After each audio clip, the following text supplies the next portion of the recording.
Desa Sihepeng Raya, Mandailing, Natal, Sumatera Utara. Pelubung beroperasi di sebuah perumahan di wilayah Babakan, Sentul, Kabupaten Bogor, Jawa Barat.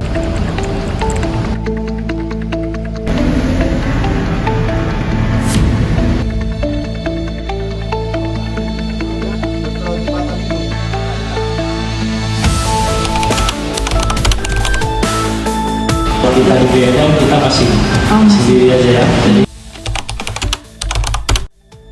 rasanya itu dia diproses dulu kan sebenarnya. Selagi dia bisa pada saat itu bisa itu menjelaskan, dia tidak tahu, itu kan beda sama dia tahu tapi tidak melaporkan, itu bisa. Hari ini kami akan berbincang dengan sosok-sosok yang luar biasa, seseorang yang akan membantu menjawab pertanyaan mengenai narkoba.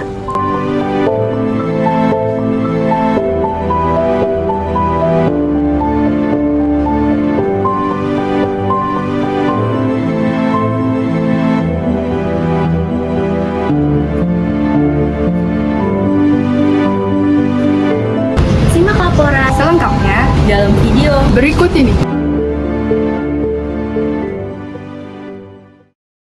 Jadi pertanyaannya kenapa generasi muda tuh bisa jadi sasaran utama untuk pengedaran generasi muda menjadi sasaran utama terhadap pengedaran narkoba? Iya. Sebenarnya kenapa generasi muda?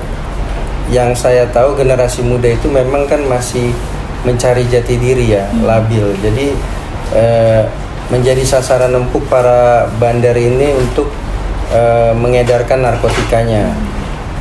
Dan juga generasi muda ini kalau sudah dia kecanduan sekali, dia akan bisa panjang gitu. Jadi permintaan tuh akan banyak, menguntungkan bagi para bandar-bandar narkoba ini.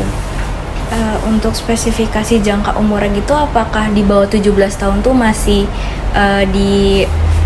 lebih ke dipantau atau diawasi gitu, apa udah di atas 17 tahun? Di atas 17 tahun tuh maksudnya gimana? Kayak umurnya kan kayak banyak yang di bawah 17 tahun tuh kayak masih coba-coba gitu. Itu pihak BNN mengawasi spesifikasi itu atau dalam jangka yang penting generasi muda? Oh, kalau dari BNN itu ada deputi bidang pencegahan. Itu memang ranahnya di bidang pencegahan yang lebih ini ya. Contohnya mungkin lebih ke penyuluhan. Penyuluhan ke sekolah-sekolah baik dari tingkat SD, SMP, SMA, bahkan ke kampus-kampus pun dilakukan oleh BNN. Tapi untuk lebih detailnya itu ada di bidang pencegahan.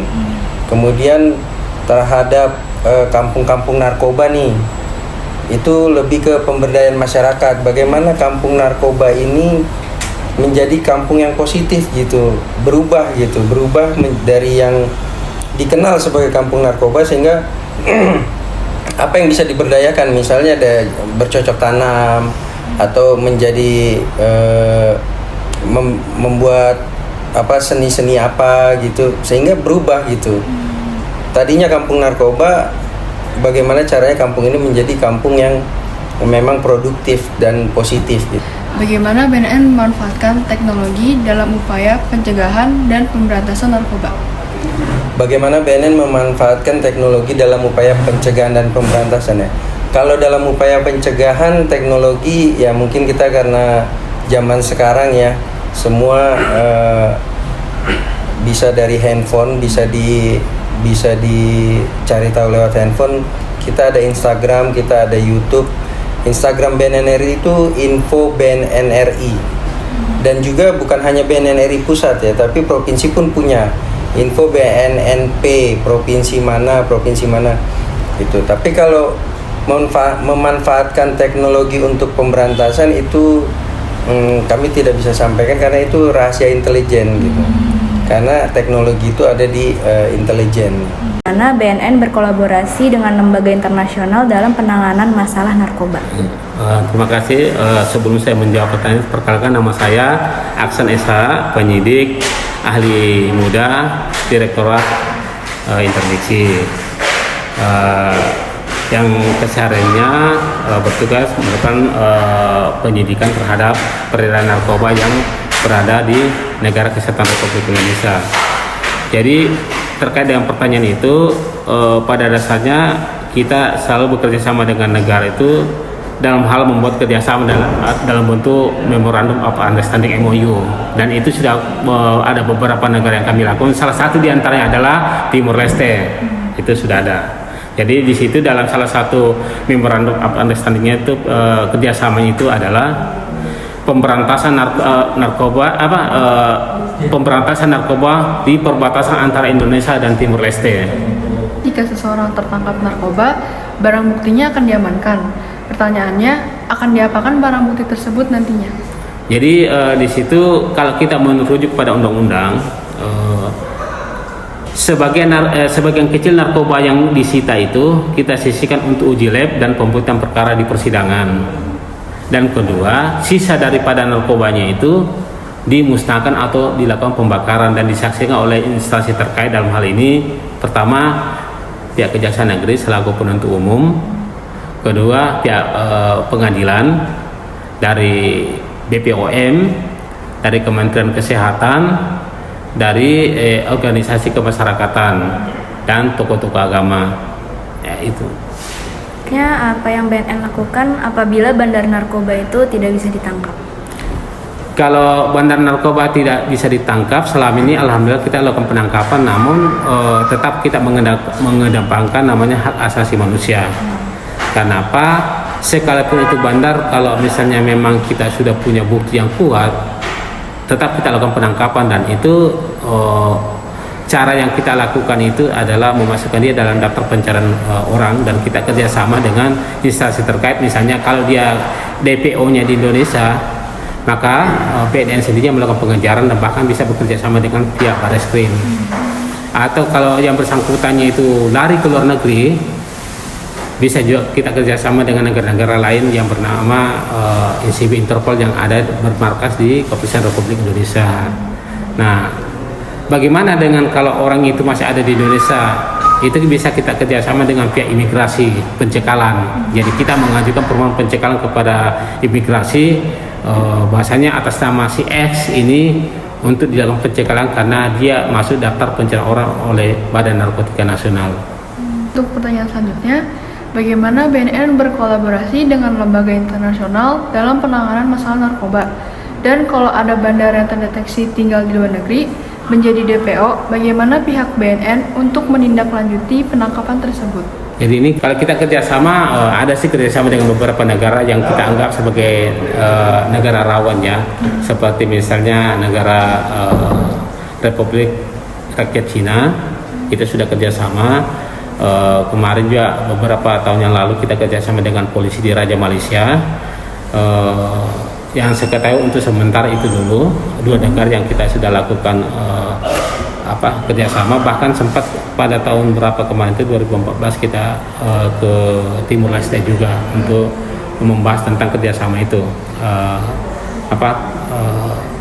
peredaran narkoba. Nah, dalam hal konteks warga negara orang yang bandar narkoba yang ada di luar negeri, itu selalu kita kerjasamakan dengan negara bersangkutan dengan membawa semacam notis ya, dengan menggunakan terjemahan bahasa Indonesia, bahasa Inggris dari bahasa Indonesia ke bahasa Inggris, karena seperti yang kita lakukan kemarin, dia adalah warga negara Indonesia tapi dia berkedudukan di Kamboja. Namun kurirnya kita tangkap di Bandar Udara Soekarno-Hatta. Nah, sekarang kita ini lagi kerjasama dengan pemerintah Kamboja untuk menelusuri keberadaan orang yang bersangkutan atas kerjasama dengan pelaku tadi, bahasanya bandar narkobanya itu berada di wilayah Kamboja.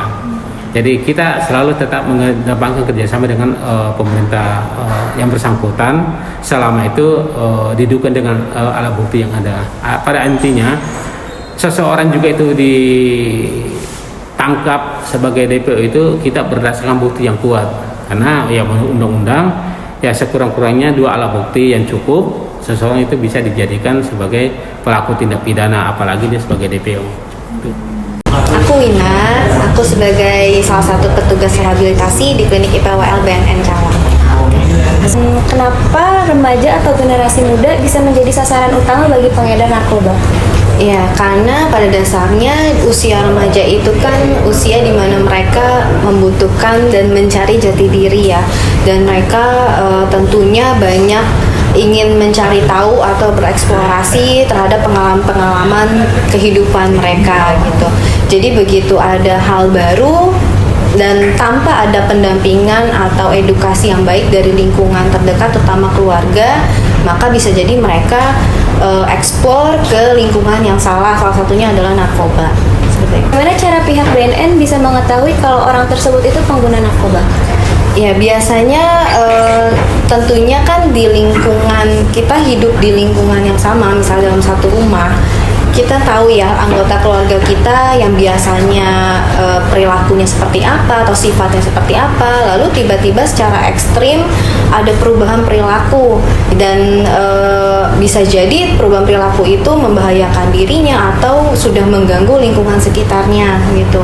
Contoh yang paling sering ditemui yang tadinya dia sopan anaknya, terus juga senang untuk ngobrol dengan keluarganya, lalu tiba-tiba dia menjadi seseorang yang apatis gitu ya, dia menyendiri, terus juga secara emosi yang tadinya sopan sabar menjadi lebih emosional, gampang marah, bahkan melakukan tindakan agresif gitu. Jadi perubahan perilaku tersebut yang harus orang-orang sekitar peka atau ketahui dan segera mencari tahu. Bahkan jika sudah terlalu ekstrim ya tindak atau perilakunya, perubahan tersebut, harus mencari tenaga bantuan sesuai dengan kondisinya gitu. Jadi mencari ahlinya.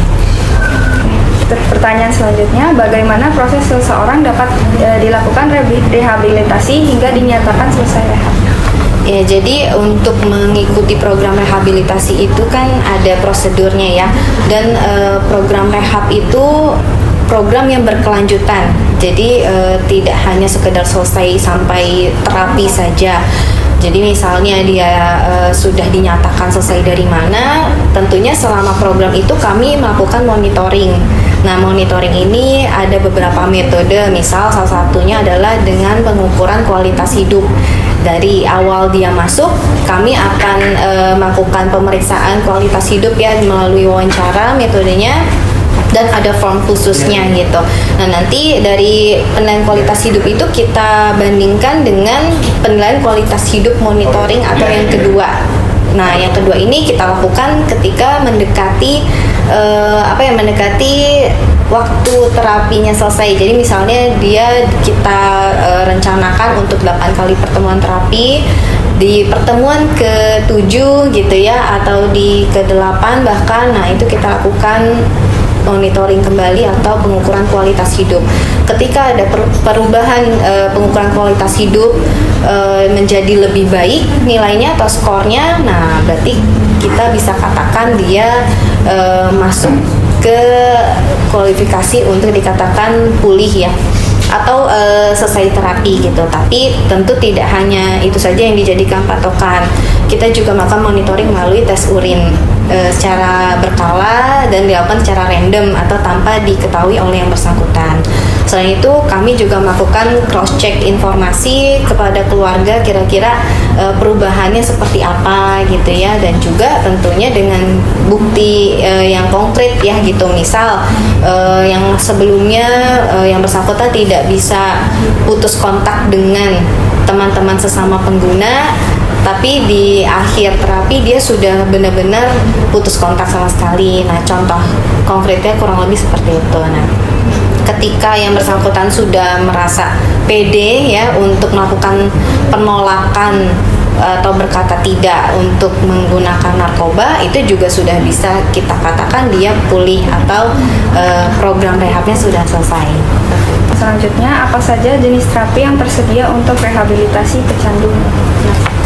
Ya, pada dasarnya kalau yang kita jalani di sini, khususnya untuk layanan rawat jalan itu terapi metode psikososial ya, itu paling sering yang kita terapkan, karena memang kalau rawat jalan ini kan kita tidak ada program yang terlalu intens ya untuk terapi medisnya gitu. Kalaupun ada terapi medis, kami melakukannya ini melalui resepan obat atau misalnya rujukan ke layanan kesehatan yang lain gitu. Tapi kalau untuk terapi psikososial kami lakukan dengan cara misalnya motivational interview atau bisa juga dengan cognitive behavioral therapy, karena untuk pengguna narkoba ini yang kami targetkan adalah perubahan perilaku mereka, perubahan pola pikir mereka juga gitu, yang tadinya mereka merasa butuh menjadi